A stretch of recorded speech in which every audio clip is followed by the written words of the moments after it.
Hi, Loki, Alchemy. Hi, Patty. Okay, y'all, this is my first time going live. Hi. Hi, Sydney.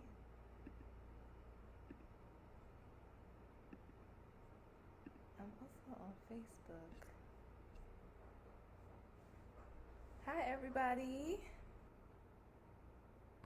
Hi, Miss LaDrum. This is so exciting. So I'm looking. This work. Hi, Londi. Hi, everybody. Welcome. Today, I'm going to be sharing some of my story. So I'm really excited about that. This is really my first time sharing my story in this way. So I'm excited to share with you all. Hi, thank you so much. Hi, Belksy. All right, y'all. So I'm going to go ahead and get started. So today I am talking about my story, um, what got me here, how I am where I am today, who I am today. Hi, Martinez. And I just want to share that with you all. So, the title of today's live is Purging Through Pain. So, about 5, 6 years ago, I spent 8 years, I spent 8 months couch surfing. I lived, at some point I lived in a couple of shelters. I lived in a lot of different places during these 8 months. And something that I felt a lot during those 8 months, I felt a lot of shame and embarrassment for my instability. And so, despite moving from home to home, and I was able to maintain full time status as a student, my GPA actually went up during this time. I actually won a scholarship to study abroad in India, in another country. I probably read more books while I was pregnant, while I was homeless during any other time. And I was just constantly self improving. So, although this was simultaneously a time of shame and embarrassment, I also experienced a lot of profound, powerful moments.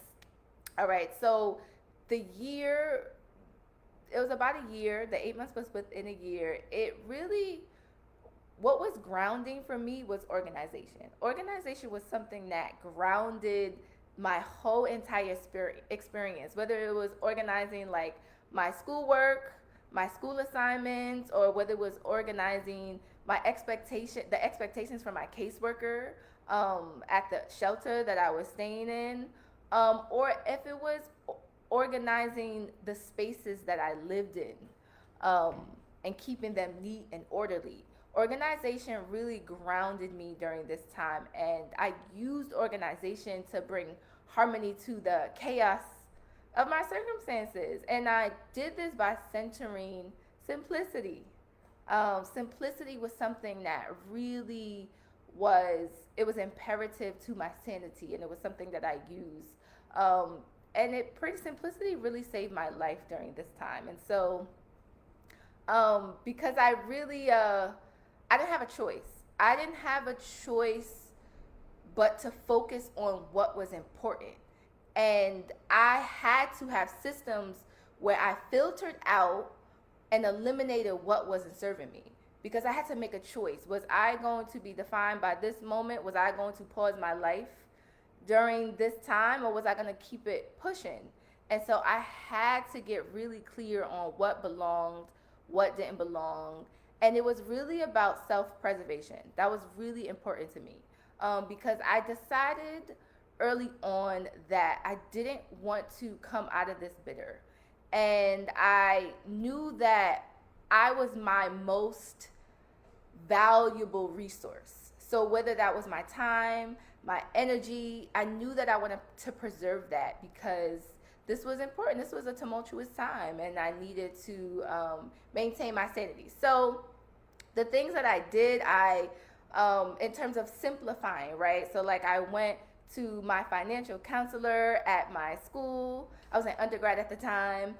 She helped me with the budget. I was really focused on these are the only things that I am paying for, right? This also looked like, oh, excuse me, even though I was alone, I wasn't lonely. So I had really amazing friends that showed up. And so I was organized and I used simplicity and I eliminated people, things that just did not belong. And so I did this so I can simplify a complicated circumstance. And so what ended up happening is because I use organization to ground myself, it actually magnified my strengths.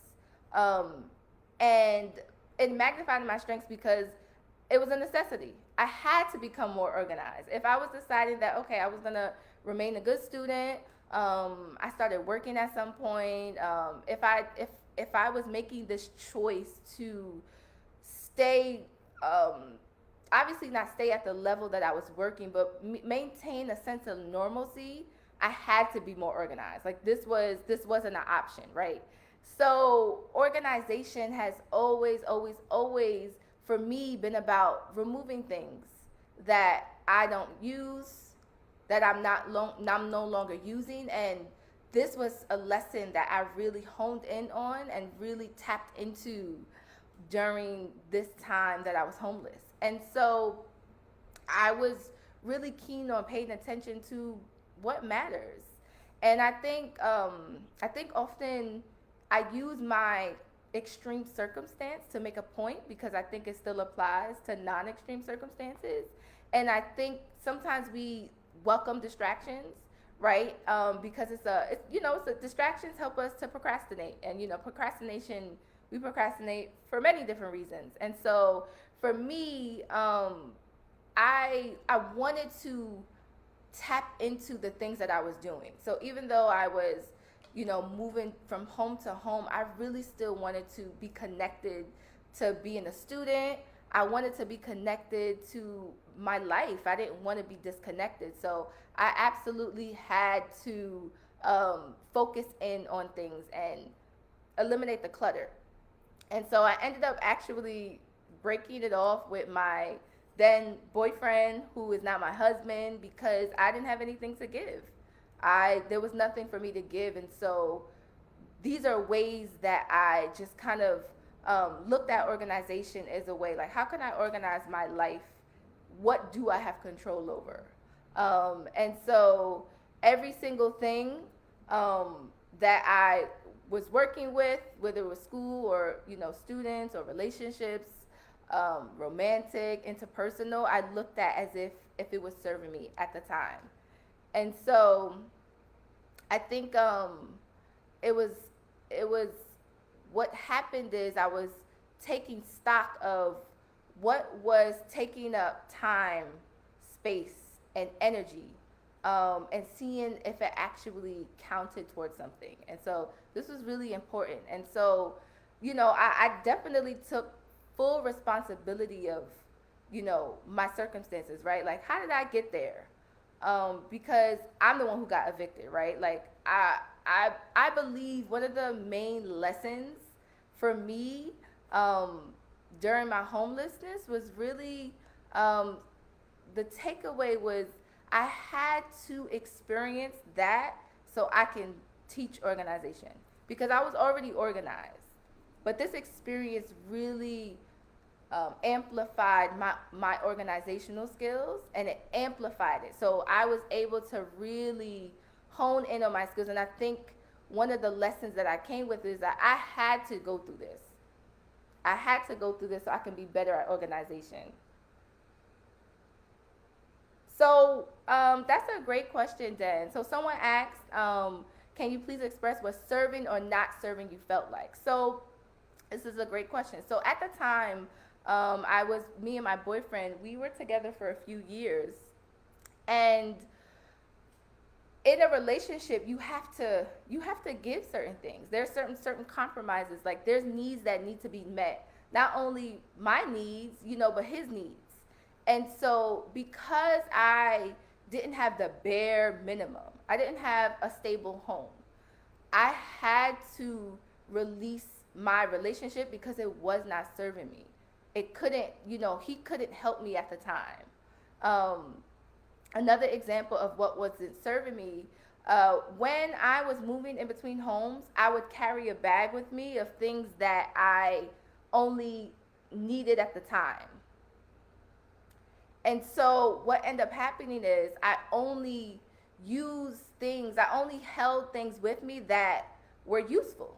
So anything that wasn't serving me during any objects, so like a notebook or, anything that I wore, if it didn't work for me and my lifestyle, then I didn't hold it with me or carry it in my bag. So that's just an example.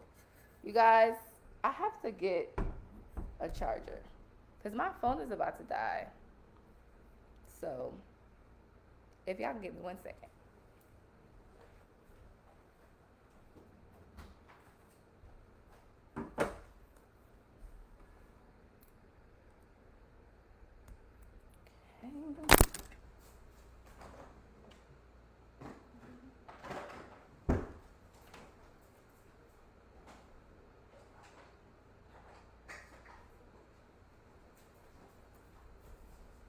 Okay, y'all. Thank y'all so much. Okay. Are we good? Okay, we're good. So did that answer your question then? Let me know. So I'm gonna move on to, excuse me, just some other points that I had. So again, just to reiterate, I I feel like I had to go through the experience that I went through because it helped me to teach organization. It helped me to be better organized. And so again, I've come from a cluttered home. I've lived in so many different homes, and so I believe that if I go into people's homes, I have the range and I have the experiences to say, "Hey, I know where you're coming from. I know whatever pain you're experiencing, I understand it because I've lived every single possible experience when it comes to home arrangements, home environments, and when it comes to organization. So I can adapt to whatever you experience. So not only does this make my experience not necessarily more personable, but I'm really able to connect on different levels because I'm like, no, I've experienced that. I understand whatever disorganization you're experiencing in your circumstances because I've experienced it as well. So, all right. So, yes, perceived comfort leading you to hold on to unnecessary things unnecessarily. That absolutely happens, and I think it also shows up as us, wanting to, distract ourselves as well. Like, have you ever, you have something planned that you need to do, and you find yourself almost creating distractions or leaning into your distractions or allowing yourself to be distracted, or worse, not putting a system in place to prevent distractions because we welcome them. And so it's almost like the self-sabotaging. I think, staying comfortable, knowing that, I know holding on to this means that I can't go here, but I'd rather be comfortable.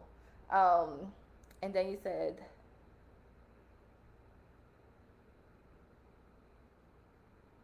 yes, that's exactly right, Dan. That's exactly right. So last thing, the last point I want to make is organization. It's a lifestyle, absolutely, um, but at its core, organization, all it is are teachable systems.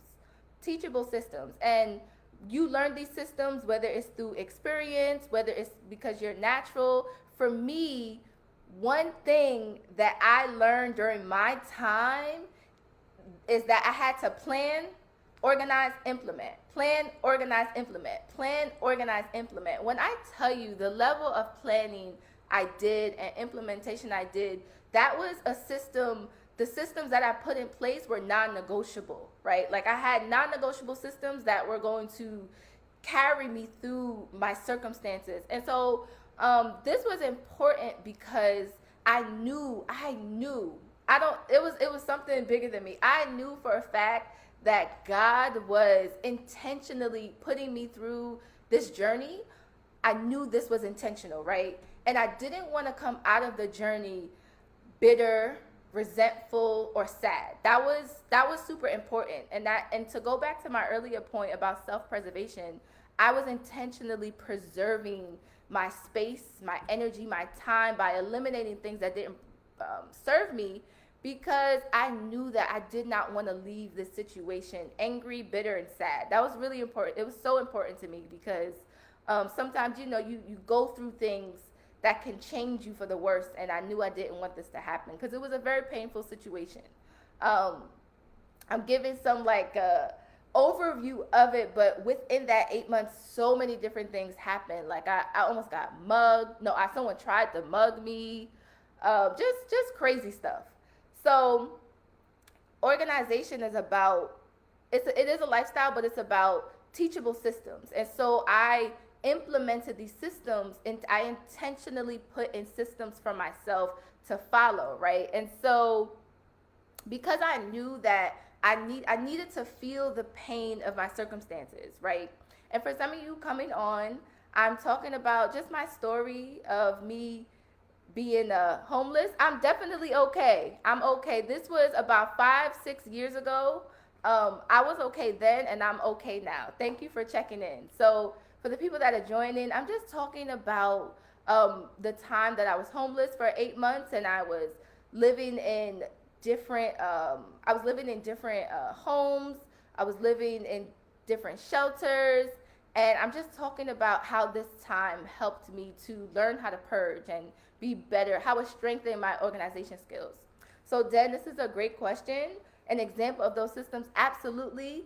So one of the things that I did that I still do today. So I didn't have a lot of time in my day, right? So I was living very far from where I worked. So whether it was the shelter or another place, I always lived about an hour and a half from where I worked, and even school. And so I was always tired.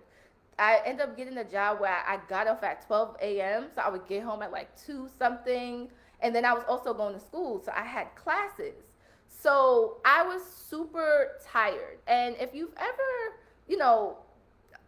I was mentally and emotionally drained, right? And so something that was important to me was how can I restore my spirit daily? What can I do to fill me up? So a system that I had in place is I made sure that before I went to work, I took a nap in the park. And so this was life change. So first of all, I still take naps in the park. This is actually something that I love doing. I don't know if you all know, hug treeing people, that's all me. But me putting my feet on the ground, it was intentional. It was important for me to connect to the earth so I can restore my spirit and it gave me energy, and I instantly felt better. And so that was a system that I intentionally put in place because I knew that I didn't really like the job I was working at. I was tired. This wasn't really a time of where I can enjoy life the way that I wanted to, because I was trying to, create a basis. I needed a stable place to live. So certain things wasn't a priority, but I still needed to be able to restore my spirit in some way. And so what the system looked like is me getting up at a certain time and me saying, I have to be at this park at this time to make sure that I can fall asleep and I have a good 2 hours or so to nap before I have to walk to work. And so what I would usually do, I would go to a park that was close to my job. And so I had my uniform on, so I would take a nap in the park, and I would just, when it was time to wake up, I would wake up and walk to work. And it was really nice because I was able to kind of get that jump start that I needed. And this was something I did before work. And sometimes I worked on the same days that I went to school. So that was always really helpful because I don't know if anyone has slept in the park, but it is just, it's really incredible. Sleeping in the park, listen, I know some of y'all who's from New York are like, why would you do that? I think you should try it. I've never experienced ever feeling unsafe or uncomfortable falling asleep in the park, but that's that. So for the people that are joining, I am going over my story about how homelessness helped me to be better at organization and how it strengthened my skills. Yes, straight on the grass. On the grass is better, to be honest. No socks. Take your socks off. I'm telling y'all. Try not to think about it as if like, oh, people, dogs doo-dooed in the park. Don't think of it that way because then you're going to get freaked out. Bring your blanket if you want. You don't have to put your head. The most important is your skin needs to touch the earth. That's the most important. Look, you can research it. It's called earthing. It's called grounding. Our ancestor did it. It's really not complicated. But this was a system that I put in place to help ground me and keep me level-headed so I can actually go back into the world and not only work, but have sanity. If you ever seen people and you realize, like, you ever look in somebody's eyes and you could tell that they're going through it, I wanted to acknowledge that I was going through something, but it was really important for me to preserve my spirit. Thank y'all so much. Yes, falling asleep in the yard as a kid, like, let's talk about it, y'all. Let's talk about it. Absolutely. The earth's vibration, that is super charging, right? And so that was a system, that was one of the systems that I had in place that was really important. So another system that I had in place, excuse me. So if anyone has ever lived in a shelter before, New York shelters are super brutal. They treat you like a number. They really could care less about you, and just the whole system is broken. I could have a whole entire live on that, but I really want to talk about one of the systems that I had. So you have to meet with your caseworker to see what you're doing with work. And so for the people that are just joining, I'm talking about my story of homelessness and how it helped to amplify my skill in organization and how it helped me to be really keen on how to eliminate things that do not serve me. And so that's what I'm talking about right now. So in the homeless shelter, you have to meet with a caseworker periodically. And so they don't really have a regard for your work schedule. As far as they're concerned, you don't have a place to live. You don't have a life. That's their whole tone. And so you have appointments where you have to meet with caseworkers, and that appointment could intervene with your school schedule, your work schedule. It always conflicted with my schedule, which is something that I could get around if they respected the actual appointment time. And so what would happen is I would sit in the rec room because we couldn't stay where our beds were. We had to stay in the rec room. And so in the rec room was probably one of the most toxic environments I've ever been in, right? It was just one big room, different people with different levels of, different circumstances. And so you would just wait in the rec room for hours, waiting to be called for your caseworker to see you. So if I had an appointment at 1:30, I could almost guarantee that I could be seen by 4 or 3. That was just norm. And so learning this, right? And another thing, you couldn't really use your phone. You couldn't really charge your phone or use your phone, which was this was just the oddest rule. Like, there was one charger you couldn't use. So what I would do is I would use that time to plan, and implement and plan. Like, I'm telling y'all, the amount of planning I did was so pivotal to the work that I was able to do when I came out of the rec room after waiting to see my caseworker. So I I wasn't able to really concentrate on homework because a lot of the homework I needed to do needed internet or I needed a computer. But the one computer they had, um, you basically couldn't use it. I want to say you could use it, but you basically couldn't use it. And so um, I was kind of stuck between a rock and a hard place. Like, okay, I can't use the computer. I didn't have a laptop at the time. I don't have access to the internet. I don't want to really use my phone because I don't want it to die, right? So what ended up happening is I would just do a lot of planning. This is when my planning skills, I mean, the planning and organization when it came to organizing my life, like this, all that happened in the rec room. Um, yeah, and yes, packing light. That's another system I'll go over, but I want to go over some of the systems that I had in place to keep myself organized. That really kind of very extreme, but it really helped me to understand organization just in different circumstances. And so I was in the rec room and I was just planning. So I would usually plan out. Um, Maybe I would write outlines for my essays. I would write outlines. I would look at my week. I would plan out when I was going to wake up. I would plan out like when I was going to do my homework assignments. I was looking at different like application deadlines, and because at the time I got accepted to go to India, so there was a lot of different paperwork to study abroad. I was also thinking about budgeting, all the things I needed to do after I was done. Another thing that I did plan, so I not only planned what was in front of me, I planned for ahead. I planned for a future. I planned for a reality that wasn't in front of me. And that was super important because I knew I was going through my circumstances for a reason. I knew it was temporary. And I still continued to plan and organize and dream about what my life was going to look like after this. This was super important. Like, this was pivotal. So, beauty metaphor, you mentioned about packing light. So if you know someone or if you've been or are aware of the shelter system in New York, one thing is you get certain, not all of the shelters are like this, but I was in two. One of the shelters you get a like a locker, right?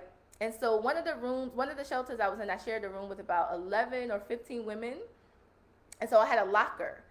But the way the system works is you have to reclaim your bed every single night, right? And so what that looks like is if you get into the shelter after the curfew, which was 9 o'clock, which was typically not, it was 9 or 8, and you had to be at your bed at a certain time, right? So between you checking into the shelter, if you wasn't in your bed at a certain time, you lose your bed for the night.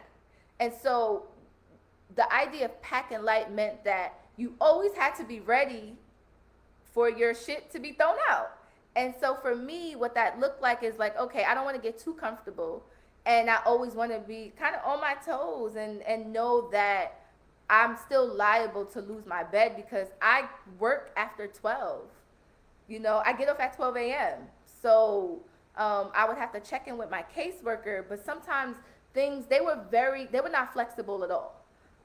So it was likely that, I would get my stuff taken out of my locker. And so one system that I had in place is my locker, I never had more in my locker than I can carry. That was something super important to me. So I always, I had easy access to my storage. So I had a system where I went to my storage every week to, change out the things in my bag and to make sure what I needed for the week I can carry on me and that I was never too comfortable. So that was my uniform, and that was some earrings because feeling beautiful was a system for me. That was really important. I needed to feel beautiful at the very least. If I didn't like my surroundings, and at least I liked how I looked. And so packing light was really important. Hello, y'all. For the people that are joining, I'm talking about my story of moving from home to home for 8 months, about 6 years ago, and how that 8 months, how that journey helped to really strengthen my organization skills and really, really really understand what it means to eliminate things that don't serve you. Um, Thank y'all so much. Thank you. I was super nervous about sharing this story. I've shared it before, but never in this way. So I really appreciate y'all for receiving this. You just never know how people are going to respond. And I do think my story is important because, again, it's so extreme. And I feel like I didn't come out of my experience bitter because that was intentional. And I came out a better, not only a better person, but I came out stronger in the things that I do today. Um, all right, so that is the end of my story, y'all. Thank y'all so much for tuning in. I really appreciate y'all. If you want to learn more about my story, or we can continue this conversation, just please DM me. Thank y'all so much. Wow, y'all are really y'all are super validating. Thank you. All right, y'all. I will see you all next week. I'm gonna be jumping back on live, and sharing more of this story. All right, y'all. Bye, y'all.